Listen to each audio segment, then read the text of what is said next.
chaos in Kabul when the Taliban returned to power. Many Afghans, fearing for their lives, wanted to flee. In Afghanistan run by the Taliban, women live under brutal restrictions, fear for their safety. We're hearing absolutely harrowing tales of survival from these families.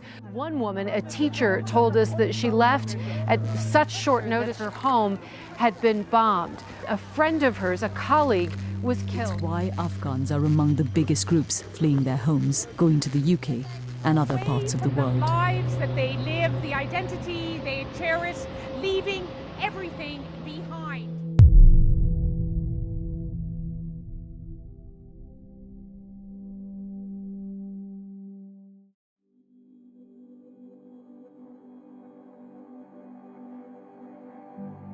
Before the Taliban overtake Afghanistan, life was full of happiness. My kids were going to school. I was working in defense security with the British forces.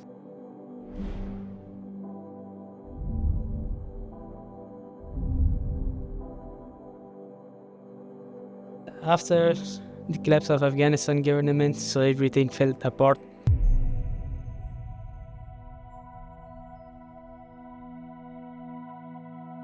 Families were in deep fear of what would come next, particularly for women and girls. I used to be a teacher in Afghanistan.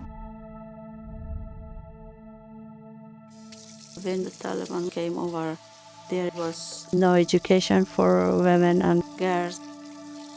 There are lots of talented and educated women in my own family, my niece, my nephews.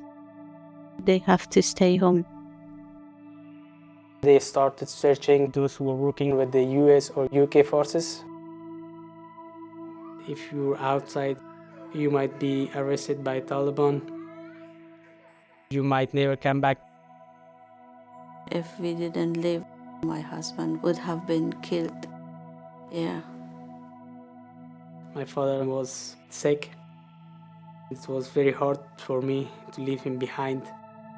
He told me that if you have the chance to flee the country, I would wish you safety and luck. It was just the saddest thing that I have experienced.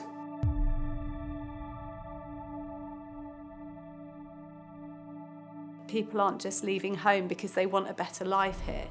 They're leaving because they had no choice. They wanted to live, not live a better life. They just want to live.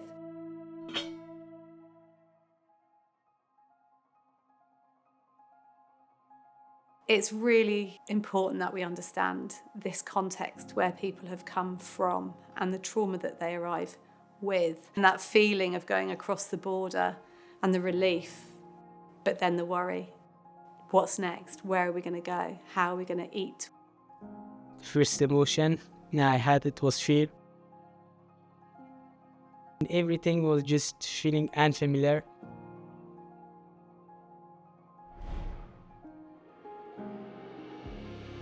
The Afghan Welcome Project is a group of organisations that are working together with the British government to resettle and home Afghan households, all of whom have been vetted. Some of them supported the British military.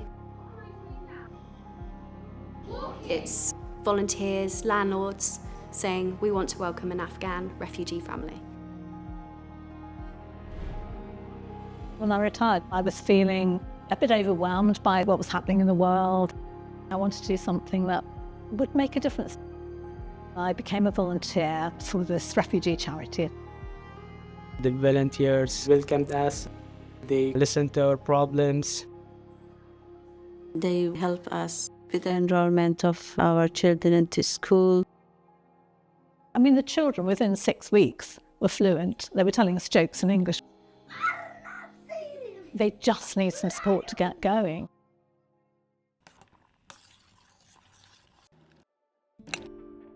We know finding properties is really difficult for local people, let alone refugees. What we ask for is landlords who might be open to opening their homes to a refugee family and rent it out to them. Landlords are still getting the money that they would otherwise get, whilst helping a family who wouldn't have a place to live. We wanted to do something socially impactful with what we have. We have a few properties, so we wanted to rent those out to people who are less fortunate than ourselves. We still receive a financial return, but we also receive a social return. Every time I go on social media or see the news, there is so much fear and misinformation around refugees. It breaks my heart because it's not true. We've had examples where neighbours have spoken to us and said, oh, we've heard there's a refugee family resettling in a house. Within a week, they've become good friends, they've exchanged food. I defy anyone to look one of our newcomers in the eye and hear their story and not feel profound sense of connection. I feel really emotional about refugees. We have to look at it as a global issue, not them and us. It's something we all need to get together and tackle. We are just basic humans as all. If you talk to us and see us, we could be good neighbors, good co-workers, good friends. If I were to give advice to anyone thinking about joining this scheme, I'd say just do it. You'll learn about people from other cultures, and what they want for their families are just what you want for your family. My experience of volunteering literally changed my life. Helping another human being just feels like the most intuitive thing to do. People have a chance to be kind, and kindness is what the world needs at the moment, I think.